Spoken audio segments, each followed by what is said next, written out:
ভোটোৎসবে যোগ দিতে প্রস্তুত গোপালগঞ্জবাসী। একটু গোপালগঞ্জ থেকে ঘুরে আসি। সহকর্মী মোজাম্মেল হোসেন মুন্না অপেক্ষা করছেন। মুন্না, গোপালগঞ্জবাসী ভোট দিবে, খুবই স্বাভাবিক, বাংলাদেশেরই একটা অংশ।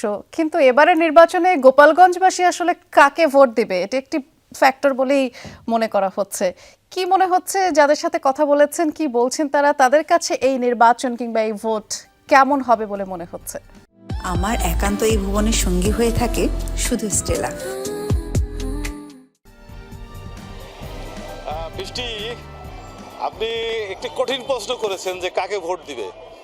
আসলে জনগণের সাথে কথা বলেছি, তারা বলেছেন যে আপনি জানেন যে গোপালগঞ্জের 90% মানুষই আসলে আওয়ামী লীগের সমর্থক।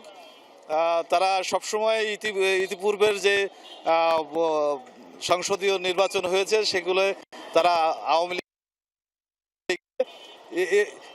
এবার কিন্তু একটু ভিন্নতা রয়েছে, যেহেতু আওয়ামী লীগ নাই, নৌকা নাই, সেহেতু নানাবিধ কথা আমরা যখন যারা ভোটার তাদের সাথে কথা বলেছি, তারা কিন্তু নানা প্রকার কথা বলেছে। কেউ কেউ বলেছে তারা ভোট কেন্দ্রে যাবে না, কেউ বলেছে ভোট কেন্দ্রে যাবে।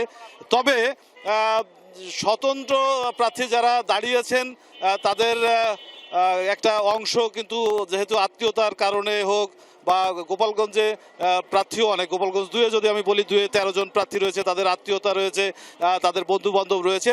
সে কারণেই হয়তোবা লোকজন স্বতন্ত্র প্রার্থী এবং বিএনপিও অনেকটা এগিয়েছে। তবে যেই হোক না কেন, বিএনপির সাথে তাদের প্রতিদ্বন্দ্বিতা হবে।